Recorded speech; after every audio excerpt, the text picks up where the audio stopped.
بسم اللہ الرحمن الرحیم نحمدہ و نصلی علی رسول الکریم اما بعد السلام علیکم ورحمۃ اللہ وبرکاتہ۔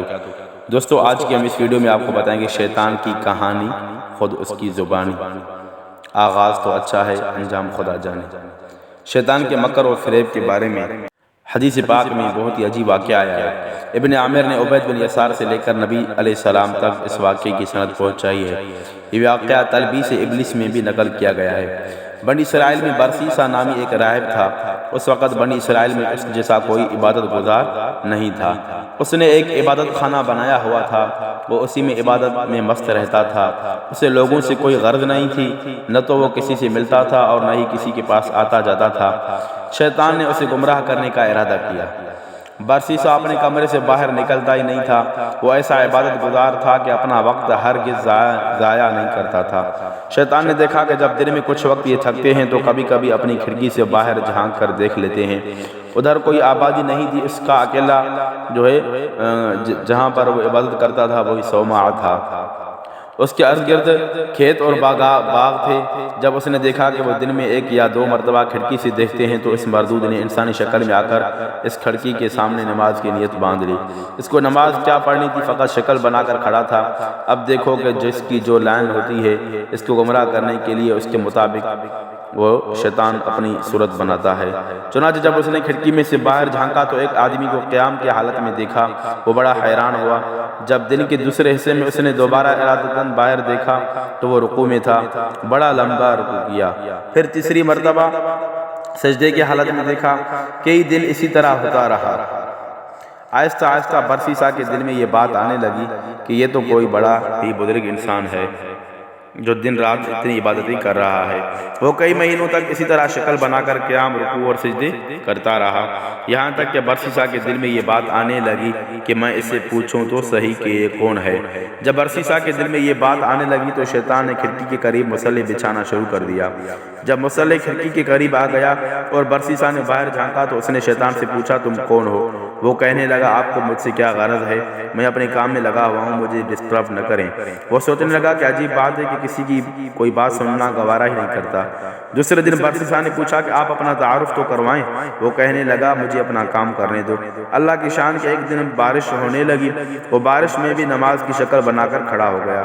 برسیسا کے دل میں یہ بات آئی کہ جب یہ اتنا عبادت گزار ہے کہ اس نے بارش کی بھی کوئی پرواہ نہیں کی، کیوں نہ میں ہی اچھے اخلاق کا مظاہرہ کروں اور اس سے کہوں کہ میاں اندر آ جاؤ۔ چنانچہ اس نے شیطان کو پیشکش کی کہ باہر بارش ہو رہی ہے، تم اندر آ جاؤ۔ وہ جواب میں کہنے لگا، ٹھیک ہے، مومن کو مومن کی دعوت قبول کر لینی چاہیے، لہذا میں آپ کی دعوت قبول کر لیتا ہوں۔ وہ تو چاہتا ہی یہی تھا۔ چنانچہ اس نے کمرے میں آ کر نماز کی نیت باندھ لی۔ وہ کئی مہینوں تک اس کی کمرے میں عبادت کی شکل میں بنا رہا۔ وہ دراصل عبادت نہیں کر رہا تھا، فقط نماز کی شکل بنا رہا تھا، لیکن دوسرا یہی سمجھ رہا تھا کہ وہ نماز پڑھ رہا ہے۔ اس کو نماز سے کیا غرض تھی، وہ تو اپنے مشن پر تھا۔ جب کئی مہینے گزر گئے تو برسیسا نے اس سے واقعی بہت بڑا بزرگ سمجھنا شروع کر دیا اور اس کے دل میں اس کی عقیدت پیدا ہو گئی۔ اتنے عرصے کے بعد شیطان برسیسا سے کہنے لگا کہ اب میرا سال پورا ہو چکا ہے، لہٰذا میں اب یہاں سے جاتا ہوں، میرا مقام کہیں اور ہے۔ روانہ ہوتے وقت ویسے ہی دل نرم ہو چکا ہوتا ہے، لہٰذا وہ برسیسا سے کہنے لگا، اچھا میں آپ کو جاتے جاتے ایک ایسا تحفہ دے کر جاتا ہوں جو مجھے اپنے بڑوں سے ملا تھا۔ وہ تحفہ یہ کہ اگر تمہارے پاس کوئی بھی بیمار آئے تو اس پر یہ پڑھ کر دم کر دیا کرنا، وہ ٹھیک ہو جایا کرے گا۔ تم بھی کیا یاد کرو گے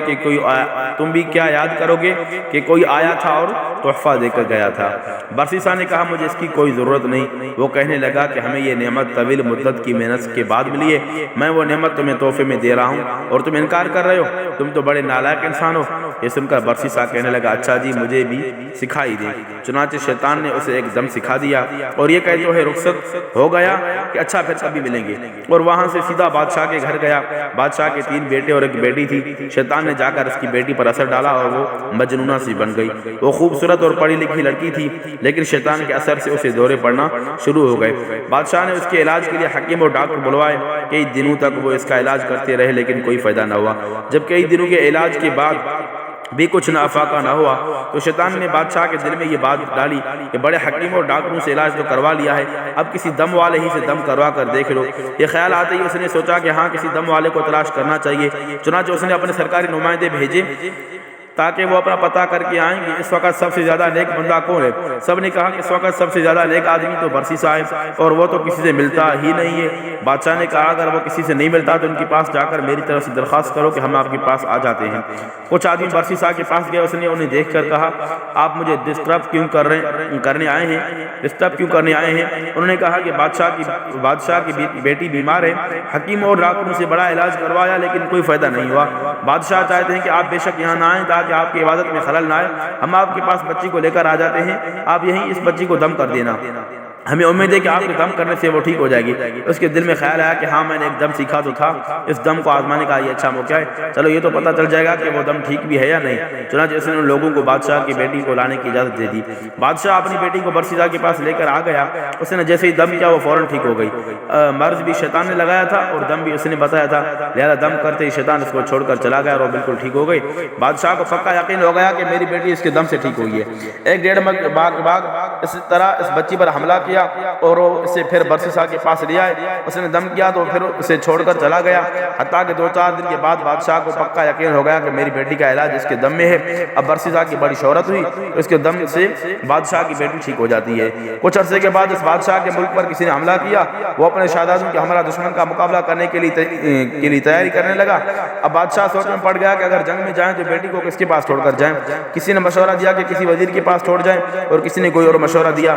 بادشاہ کہنے لگا اگر اس کو دوبارہ بیماری لگے تو پھر کیا بنے گا؟ برسیسا تو کسی کی بات بھی نہیں سنے گا۔ چنانچہ بادشاہ نے کہا کہ میں خود برسیسا کے پاس اپنی بیٹی کو چھوڑ جاتا ہوں۔ دیکھو شیطان کیسے جوڑ ملا رہا ہے۔ بادشاہ اپنے تینوں بیٹوں اور بیٹی کو لے کر برسیسا کے پاس پہنچ گیا اور کہنے لگا کہ ہم جنگ پر جا رہے ہیں، زندگی اور موت کا پتہ نہیں ہے، مجھے اس وقت سب سے زیادہ اعتماد تم ہی پر ہے اور میری بیٹی کا علاج بھی تمہارے پاس ہی ہے، لہٰذا میں چاہتا ہوں کہ یہ بچی تمہارے پاس ہی ٹھہر جائے۔ برسیسا کہنے لگا توبہ توبہ، میں یہ کیسے کام کر سکتا ہوں کہ یہ اکیلی میرے پاس ٹھہرے؟ بادشاہ نے کہا نہیں ایسی کوئی بات نہیں ہے، بس آپ اجازت دے دیں، میں اس کے رہنے کے لیے آپ کے عبادت خانے کے سامنے ایک گھر بنوا دیتا ہوں اور یہ اسی گھر میں رہے گی۔ برسیسا نے کہا کہ ٹھیک ہے، چلو ٹھیک ہے۔ جب اس نے اجازت دے دی تو بادشاہ نے اس کے عبادت خانے کے سامنے گھر بنوا دیا اور بچی کو وہاں چھوڑ کر جنگ پر روانہ ہو گئے۔ اب برسیسا کے دل میں یہ بات آئی کہ میں اپنے لیے تو کھانا بناتا ہی ہوں، اگر بچی کا کھانا بھی میں ہی بنا دیا کروں تو اس میں کیا حرج ہے، کیونکہ وہ اکیلی یہ پتہ نہیں ہے اپنے لیے کھانا پکائے بھی یا نہیں پکائے گی۔ چنانچہ وہ کھانا بناتا اور آدھا خود کھا کر باقی آدھا کھانا اپنی عبادت خانے کے دروازے کے باہر رکھ دیتا اور اپنا دروازہ کھٹکھٹا دیتا۔ یہ اس لڑکی کے لیے اشارہ ہوتا تھا کہ اپنا کھانا اٹھا لو۔ اس طرح وہ لڑکی کھانا اٹھا کر لے جاتی اور کھا لیتی۔ کئی مہینوں تک یہی معمول رہا۔ اس کے بعد شیطان نے اس کے دل میں یہ بات ڈالی کہ دیکھو وہ لڑکی اکیلی رہتی ہے، تم کھانا پکا کر اپنے دروازے کے باہر رکھ دیتے ہو اور وہ لڑکی کو وہ کھانا اٹھانے کے لیے گلی میں نکلنا پڑتا ہے، اگر کبھی کسی مرد نے دیکھ لیا تو وہ تو اس کی عزت خراب کر دے گا، اس لیے بہتر یہ ہے کہ کھانا بنا کر اس کے دروازے کے اندر رکھ دیا کرو تاکہ اس کو باہر نہ نکلنا پڑے۔ چنانچہ برسیسا نے کھانا بنا کر اس کے دروازے کے اندر رکھنا شروع کر دیا، وہ کھانا رکھ کر کنڈی کھٹکھٹا دیتا اور وہ کھانا اٹھا لیتی۔ یہی سلسلہ چلتا رہا۔ جب کچھ اور مہینے بھی گزر گئے تو شیطان نے اس کے دل میں ڈالا کہ تم خود تو عبادت میں لگے رہتے ہو، یہ لڑکی اکیلی ہے، ایسا نہ ہو کہ تنہائی کی وجہ سے اور زیادہ بیمار ہو جائے، اس لیے بہتر ہے کہ اس کو کچھ نصیحت کر دیا کرو تاکہ یہ بھی عبادت گزار بن جائے اور اس کا وقت ضائع نہ ہو۔ یہ خیال دل میں آتے ہی اس نے کہا ہاں یہ بات تو بہت اچھی ہے، لیکن اس کام کی کیا ترتیب ہونی چاہیے؟ شیطان نے اس بات کا جواب بھی اس کے دل میں ڈالا، اس کو کہہ دو کہ اپنے گھر کی چھت پر آ جایا کرے اور تم بھی اپنے گھر کی چھت پر بیٹھ جایا کرو اور اسے وعظ و نصیحت کیا کرو۔ چنانچہ اس نے اسی ترتیب سے وعظ و نصیحت کرنا شروع کر دی۔ اس کے وعظ کا اس لڑکی پر بڑا اثر ہوا، اس نے نمازیں اور وظیفے شروع کر دیے۔ اب شیطان نے اس کے دل میں یہ بات ڈالی کہ دیکھ تیری نصیحت کا اس پر کتنا اثر ہوا، ایسی نصیحت تو ہر روز ہونی چاہیے۔ چنانچہ اس نے روزانہ نصیحت کرنی شروع کر دی۔ اسی طرح کرتے کرتے جب کچھ وقت گزر گیا تو شیطان نے پھر اس کے دل میں یہ بات ڈالی کہ تم اپنے گھر کی چھت پر بیٹھتے ہو اور وہ اپنے گھر کی چھت پر بیٹھتی ہے، راستے میں سے گزرنے والے کیا بات سوچیں گے کہ یہ کون باتیں کر رہے ہیں؟ اس طرح تو بہت ہی غلط اثر پیدا ہو جائے گا۔ اس لیے بہتر یہ کہ چھت پر بیٹھ کر اونچی آواز سے بات کرنے کے بجائے تم دروازے سے باہر کھڑے ہو کر تقریر کرو اور وہ دروازے کے اندر کھڑے ہو کر سن لے، پردہ تو ہوگا ہی صحیح۔ چنانچہ اب ترتیب سے وعظ و نصیحت شروع ہو گئی، کچھ عرصے تک اسی طرح معمول رہا۔ اس کے بعد شیطان نے پھر برسیسا کے دل میں یہ خیال ڈالا کہ تم باہر کھڑے رہ کر تقریر کرتی ہو، دیکھنے والے کیا کہیں گے کہ پاگلوں کی طرح ایسی باتیں کر رہا ہے، اس لیے اگر تقریر کرنی ہی ہے تو چلو کواڑ کے اندر کھڑے ہو کر لیا کرو، وہ دور کھڑے ہو کر سن لیا کرے گی۔ چنانچہ اب اس نے دروازے کے اندر کھڑے ہو کر تقریر کرنا شروع کر دی۔ جب اس نے اندر کھڑے ہو کر تقریر کرنا شروع کر دی تو لڑکی نے اس کو بتایا کہ اتنی نمازیں پڑھتی ہوں اور اتنی عبادت کرتی ہوں۔ یہ سن کر اسے بڑی خوشی ہوئی کہ میری باتوں کا اس پر بڑا اثر ہو رہا ہے، اب میں اکیلا عبادت نہیں کر رہا ہوں بلکہ یہ بھی عبادت کر رہی ہے۔ کئی دن تک یہ سلسلہ چلتا رہا۔ بالآخر شیطان نے لڑکی کے دل میں برسیدہ کی محبت ڈالی اور برسیدہ کے دل میں لڑکی کی محبت ڈالی۔ چنانچہ لڑکی نے کہا کہ آپ جو کھڑے کھڑے بیان کرتے ہیں میں آپ کے لیے چارپائی ڈال دیا کروں گی، آپ اس پر بیٹھ کر بیان کر دیا کرنا اور میں دور بیٹھ کر سن لیا کروں گی۔ اس نے کہا بہت اچھا۔ لڑکی نے دروازے کے قریب چارپائی ڈال دی، برسیدہ اس پر بیٹھ کر نصیحت کرتا رہا اور لڑکی دور بیٹھ کر بات سنتی رہی۔ اس دوران شیطان نے برسیدہ کے دل میں لڑکی کے لیے بڑی شفقت و ہمدردی پیدا کر دی۔ کچھ دن گزرے تو شیطان نے عابد کے دل میں بات ڈالی کہ نصیحت سنانی تو لڑکی کو ہوتی ہے، دور بیٹھنے کی وجہ سے اونچا بولنا پڑتا ہے، گلی سے گزرنے والے لوگ بھی سنتے ہیں، کتنا اچھا ہو کہ یہ چارپائی ذرا آگے کر کے رکھ لیا کریں اور پست آواز میں گفتگو کر لیا کریں۔ چنانچہ برسیدہ کی چارپائی لڑکی کی چارپائی کے قریب تر ہو گئی اور وعظ و نصیحت کا سلسلہ جاری رہا۔ کچھ عرصہ اس طرح گزرا تو شیطان نے لڑکی کو مزین کر کے برسیدہ کے سامنے پیش کرنا شروع کر دیا اور وہ یوں اس لڑکی کے حسن و جمال کا گرویدہ ہوتا گیا۔ اب شیطان نے برسیدہ کے دل میں جوانی کے خیالات ڈالنا شروع کر دیے، حتیٰ کہ برسیدہ کا دل عبادت خانے سے اچاٹ ہو گیا اور اس کا زیادہ وقت لڑکی سے باتیں کرنے میں گزر جاتا۔ سال گزر چکا تھا۔ ایک دفعہ شہزادی نے آ کر شہزادی کی خبر گیری کی تو شہزادی کو خوش و خرم پایا اور راہب کے گن گاتے دیکھے۔ شہزادی کو لڑائی کے لیے دوبارہ سفر پر جانا تھا، اس لیے وہ مطمئن ہو کر چلے گئے۔ اب شہزادی کے جانے کے بعد شیطان نے اپنی کوششیں تیز تر کر دی۔ چنانچہ اس نے برسیدہ کے دل میں لڑکی کا عشق پیدا کر دیا اور لڑکی کے دل میں برسیدہ کا عشق بھر دیا، حتیٰ کہ دونوں طرف برابر کی آگ سلگ اٹھی۔ اب جس وقت عابد نصیحت کرتا تو سارا وقت اس کی نگاہیں شہزادی کے چہرے پر جمی رہتی۔ شیطان لڑکی کو ناز و انداز سکھاتا اور وہ سراپا نازنین رشک و قمر اپنے انداز اطوار سے برسیدہ کا دل لبھا دی، حتیٰ کہ عابد نے علیحدہ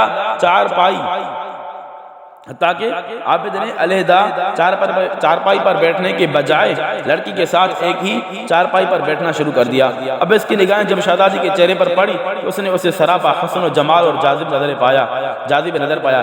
چنانچہ عابد اپنی شہوانی جذبات پر قابو نہ رکھ سکا اور اس شہزادی کی طرف ہاتھ بڑھایا۔ شہزادی نے مسکرا کر اس کی حوصلہ افزائی کی، یہاں تک کہ برسیدہ زنا کا مرتکب ہو گیا۔ جب دونوں کے درمیان سے حیا کی دیوار ہٹ گئی اور زنا کے مرتکب ہوئے تو وہ آپس میں میاں بیوی کی طرح رہنے لگے۔ اس دوران شہزادی حاملہ ہو گئی۔ اب برسیدہ کو فکر لاحق ہوئی کہ اگر کسی کو پتہ چل گیا تو کیا بنے گا، مگر شیطان نے اس کے دل میں خیال ڈالا کہ کوئی فکر کی بات نہیں، جب وضع حمل ہوگا تو نومولود کو زندہ درگور کر دینا، یعنی کہ زندہ دفن کر دینا اور لڑکی کو سمجھا دینا، وہ اپنا عیب چھپائے گی اور تمہارا عیب چھپائے گی۔ اس خیال کے آتے ڈر اور خوف کے تمام حجاب دور ہو گئے اور برسیدہ بے خوف و خطر ہوس پرستی اور نفس پرستی میں مشغول رہا۔ ایک وہ دن بھی آیا جب شہزادی نے بچے کو جنم دیا۔ جب بچے کو دودھ پلانے لگی تو شیطان نے برسیدہ کے دل میں ڈالا کہ اب تو 1.5-2 سال گزر گئے اور بادشاہ اور دیگر لوگ جنگ سے واپس آنے والے ہیں، شہزادی کو سارا ماجرا سنا دے گی، اس لیے تم اس کا بیٹا کسی بہانے سے قتل کر دو تاکہ کوئی گناہ کا ثبوت نہ رہے۔ چنانچہ ایک دفعہ شہزادی سوئی ہوئی تھی، اس نے بچے کو اٹھایا اور قتل کر کے گھر کے صحن میں دبا دیا۔ اب ماں تو ماں ہی ہوتی ہے، جب وہ اٹھی تو اس نے کہا میرا بیٹا کدھر ہے؟ اس نے کہا مجھے تو کوئی خبر نہیں ہے۔ ماں نے ادھر ادھر دیکھا تو بیٹے کا کہیں سراغ نہ ملا۔ چنانچہ وہ اس سے خفا ہونے لگی۔ جب وہ خفا ہونے لگی تو شیطان نے برسیدہ کے دل میں بات ڈالی کہ دیکھو یہ ماں ہے، یہ اپنے بچے کو ہرگز نہیں بولے گی، پہلے تو نہ معلوم یہ بتاتی یا نہ بتاتی، اب تو یہ ضرور بتا دے گی، لہذا اب ایک علاج ہی باقی ہے، لڑکی کو بھی قتل کر دو تاکہ نہ رہے بانس نہ بجے بانسری۔ جب بادشاہ آ کر پوچھے گا تو بتا دینا کہ وہ بیمار ہوئی تھی اور مر گئی تھی۔ جیسے اس کے دل میں یہ بات آئی کہنے لگا بالکل ٹھیک ہے۔ چنانچہ اس نے لڑکی کو بھی قتل کر دیا اور لڑکے کے ساتھ صحن میں دفن کر دیا۔ اس کے بعد وہ اپنی عبادت میں لگ گیا۔ کچھ مہینوں کے بعد بادشاہ سلامت واپس آ گئے۔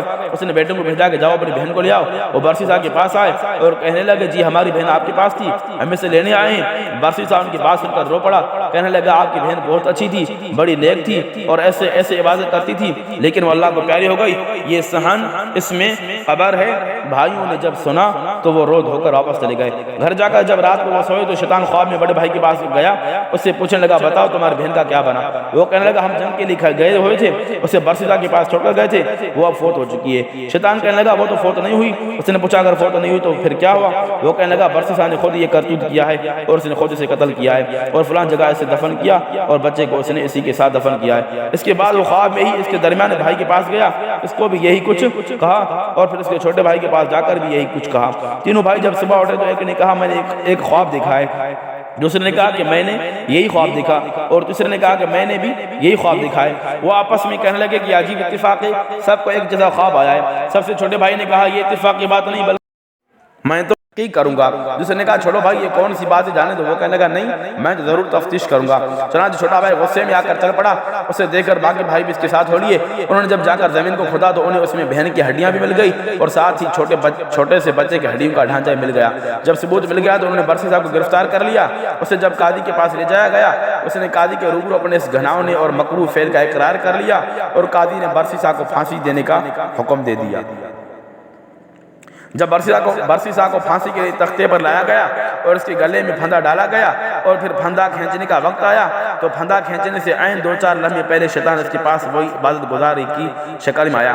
وہ اسے کہنے لگا کیا مجھے پہچانتے ہو کہ میں کون ہوں؟ برسی صاحب نے کہا ہاں میں تمہیں پہچانتا ہوں، تم وہی عبادت گزار ہو جس نے مجھے وہ دم بتایا تھا۔ شیطان نے کہا وہ دم بھی آپ کو میں نے بتایا تھا، لڑکی کو بھی میں نے اپنا اثر ڈال کر بیمار کیا تھا، اسے قتل بھی میں نے تجھ سے کروایا تھا، اور اگر اب تو بچنا چاہتا ہے تو میں ہی تجھے بچا سکتا ہوں۔ برسی صاحب نے کہا اب تم مجھے کیسے بچا سکتے ہو؟